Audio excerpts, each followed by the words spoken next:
because that's the biggest demographic during 18th century in Portugal. Our main heroes, Baltasar and Blimunda, are a couple in love and they're poor, and so again we're seeing life of the poor people from their point of view, how it was for them to live in during this period of history.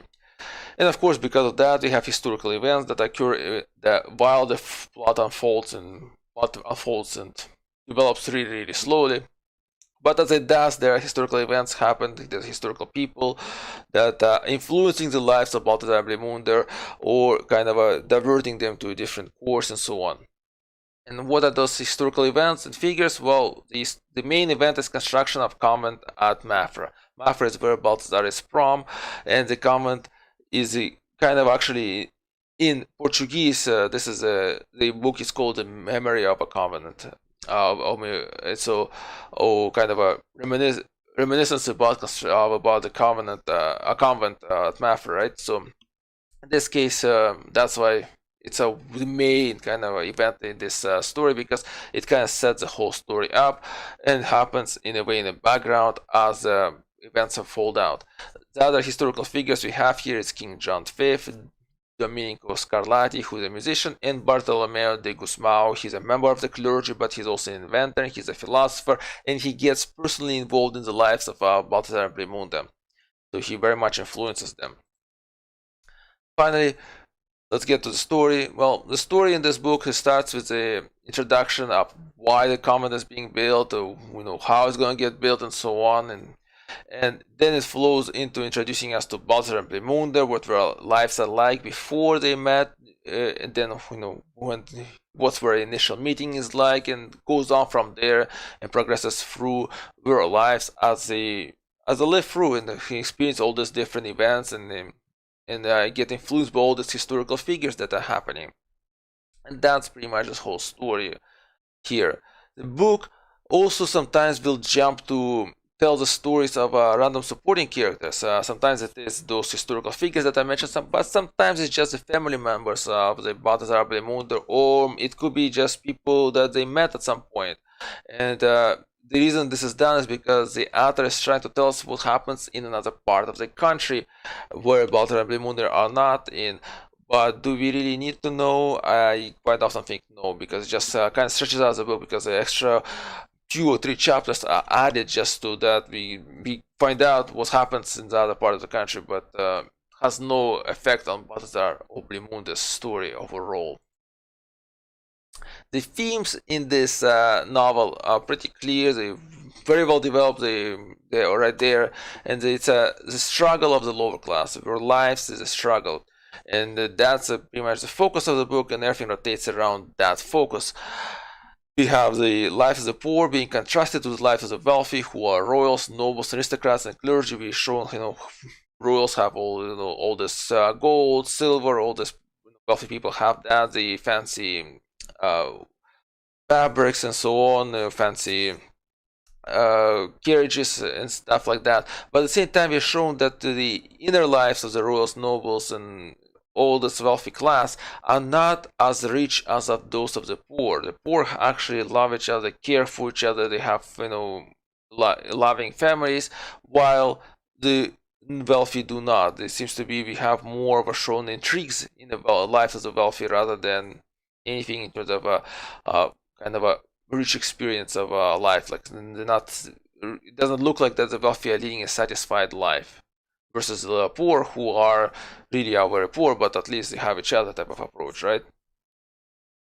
And the other things we have is the wealth and corruption in Catholic Church, and like with the rich, with the description of the rich people earlier in their lives, where the author goes into lots of detail, telling us about every little thing that the rich person has or wears or so on, or has in that on his carriage or so on. All that we experience the same thing with the Catholic Church. Right, the author is not a big fan of the Catholic Church. He talks about the corruption inside of it, how much it's the members' sin. Right, the king sleeps with the nuns constantly. He goes visits the monasteries just to sleep with the nuns, and then the members of the clergy are also sleeping with some people on the side and so on. And so all that is shown, and then we get into every single detail of every single religious procession that happens during this period, and we get told every little detail. This order is just like this, then they come after this order, and so on. They carrying this and this and that,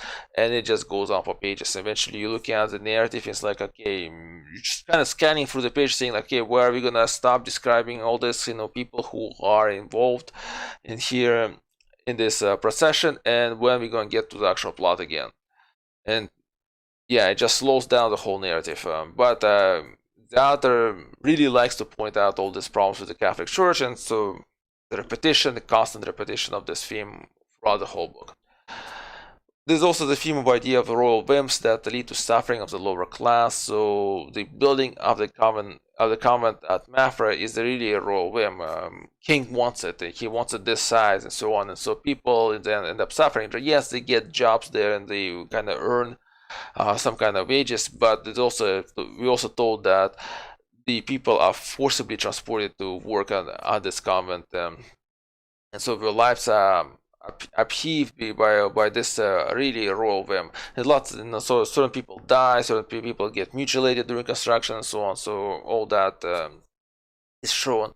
You find there's also a theme of love between Baltasar and Blimunda. However, due to all the sidetracks, all these extensive descriptions, this thing goes on a kind of on a back burner quite often, because we are told they love each other, and sometimes the author tries to demonstrate that, but he just kind of runs out of space because he's too busy, showing what's rich and wealthy are wearing, or how bad the Catholic Church is, rather than focus kind of on this theme. So it becomes a very secondary theme, but I think it's supposed to be kind of more of a main theme here. In the end, though, let's look. Before we go further, let's talk about the characters. So we have a character of Baltasar. He's a one-handed character. There's an explanation why he's one-handed in the actual plot, but there's no real reason for the character to be one-handed for the plot purposes, because it doesn't really change anything in terms of ideas or themes the author tries to explain.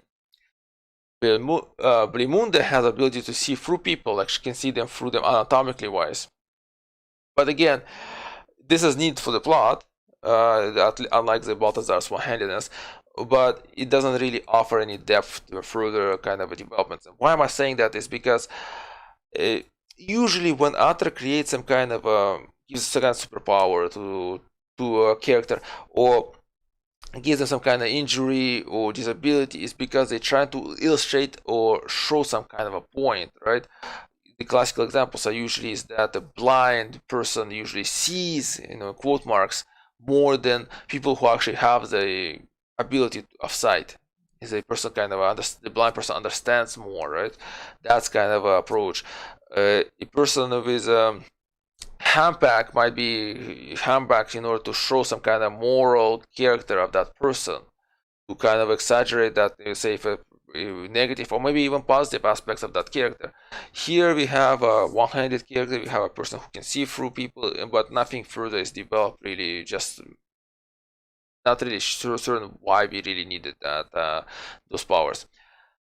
There's also secondary characters I already mentioned. There's a priest who is a member of the clergy, who is a philosopher, a thinker, inventor, and as a result of this, he gets in trouble with Inquisition. So it's just another way to show the problems with Catholic Church that the author tries to do, so to show how anti-science the Catholic Church is.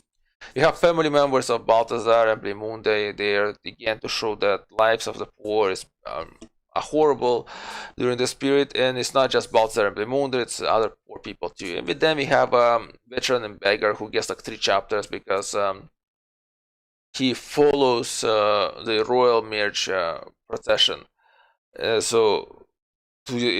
of that, we get description of what happens during that whole procession, but really, I think that's one of the sidetracks that was not really necessary at all in any way for this book to work.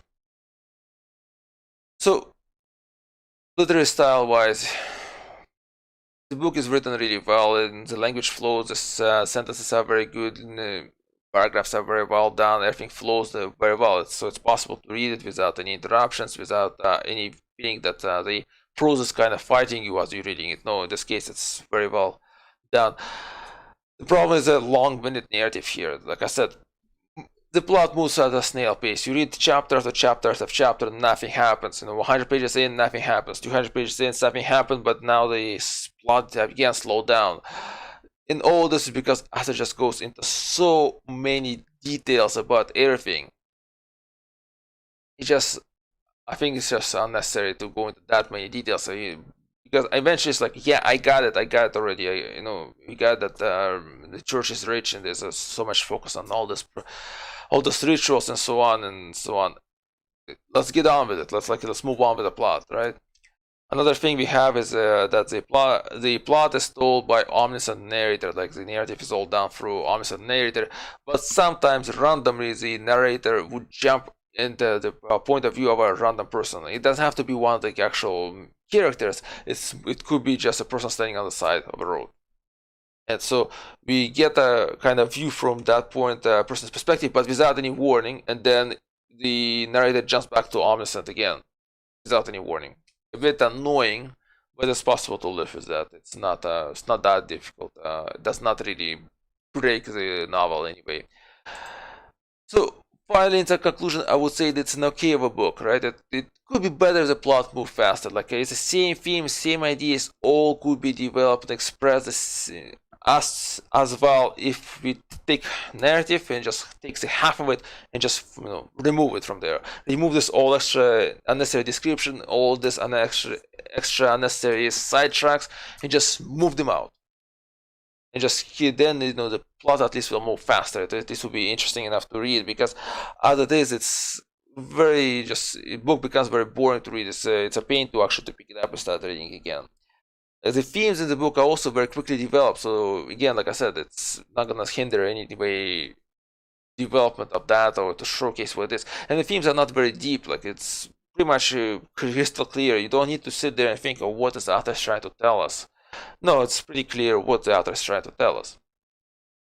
In a way, I would say the author could have written a non-fiction book about the society of 18th century Portugal, and would have been as entertaining as as this novel in all the ways, because again the plot just moves so slowly, it doesn't really make a difference. Yeah, I understand that some telling the lives of the people through a type of a fictional work sometimes works really well, and it kind of gives a bit more life to this to the narrative. But in this case, it doesn't give that much to life to the narrative. It would have been just as well if it was a non-fictional work in about 18th century Portugal.